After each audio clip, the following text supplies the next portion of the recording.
ये हमारे साथ मनीष गुप्ता जी हैं। इन्होंने हमें इंटरव्यू दिया है हमारे चैनल को, इसके लिए हम इनका तहे दिल से शुक्रगुजार करते हैं। और इन्होंने बुक जो अभी इन्होंने इंटरव्यू दिया है, बुक का नाम क्या है Manish ji? Bond of destiny. Bond of destiny. इसका ज़रूर आप इसको पढ़ें और इसका बहुत ही प्रेजेंट तरीके से सुंदर बना रखा है। Thank you sir, thank you very much. आप क्या करते हैं? ये सर हमारे मनीष गुप्ता जी हैं। इन्होंने एक बुक लिखी है जिसका नाम है ए बॉन्ड ऑफ डेस्टिनी। तो सर ये मैं आपसे ये पूछूंगा कि आपने मुझे थोड़ा सा संक्षेप में बताया था कि इस बुक के अंदर परिवर्तन संसार का नियम है, उसके ऊपर आपने 2 शब्द बोले थे, आप दोबारा दोहराएं उन शब्दों को। कैसे, मतलब परिवर्तन संसार का नियम है, आपकी क्या थॉट्स है जो आप प्रेजेंट करना चाहते हैं बुक के अंदर?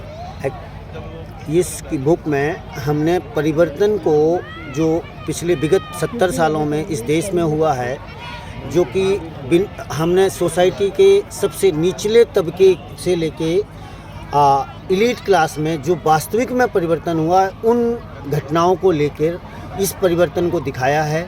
और इसलिए ये देश इतना सुदृढ़ हुआ है, जबकि इसी समय जो देश आज़ाद हुए थे वो उनकी सरकारें फेल हुई, उनकी संस्थाएं फेल हुई, परंतु हम इसमें आगे बढ़ते गए। तो इस समाज में जो डिजायर्ड परिवर्तन थे, जो जिनकी आवश्यकता थी, उस हिसाब से हमारी समाज ने परिवर्तन किया। इसलिए आज हम इतने सफल तरीके से इतने बड़े देश को संभाल पाए हैं। तो इस तरीके की बात को हमने 2 बच्चों के माध्यम से रेखांकित किया है। जैसे ये आपने बोला कि ये धर्म जो बदल रहे हैं, चेंज हो रहे हैं, तो आपने मुझे ये भी बताया अभी कि ये बदलने चाहिए, ये होने चाहिए। जैसे ये कौमें बढ़ रही हैं, धर्म नए धर्म आ रहे हैं, तो इसके बारे में आपका क्या मतलब है? ये होना चाहिए सर? ये सतत प्रक्रिया है, एक जीवन एक सतत प्रक्रिया है, समाज उसका एक अभिन्न अंग है।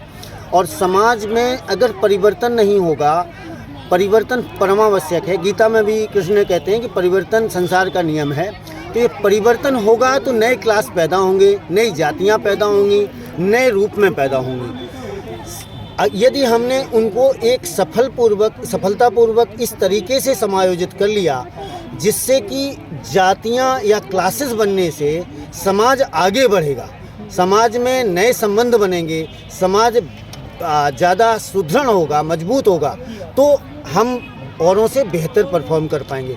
यदि यही जातियां, यही क्लासेस, यही धर्म यदि हमारे को परिवर्तन के साथ तालमेल बिठाने से रोकेंगी तो समाज पीछे जाएगा, समाज कमज़ोर होगा और दूसरे समाज हमारे ऊपर हावी होंगे।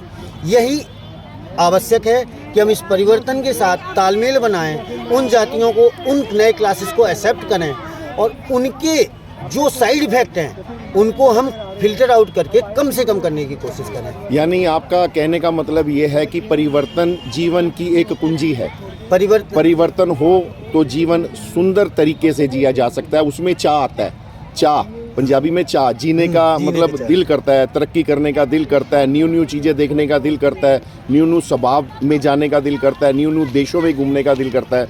तो मनीष गुप्ता जी हमारे साथ थे, इन्होंने यही बताया कि परिवर्तन संसार का नियम है। ये जो आगे जो भी चेंजेस आ रहे हैं ये आने चाहिए। इसके लिए बहुत बहुत धन्यवाद। ये आपकी बुक जो इन्होंने बुक लिखी है, a bond of the destiny, ये इस परिवर्तन का सबसे अच्छा उदाहरण है जो प्रैक्टिकली ये दिखाती है कि ये परिवर्तन कैसे बेहतर तरीके से हम आत्मसात कर सकते हैं। Thank you Manish Gupta ji, thank you very much sir, बहुत बहुत धन्यवाद आपका।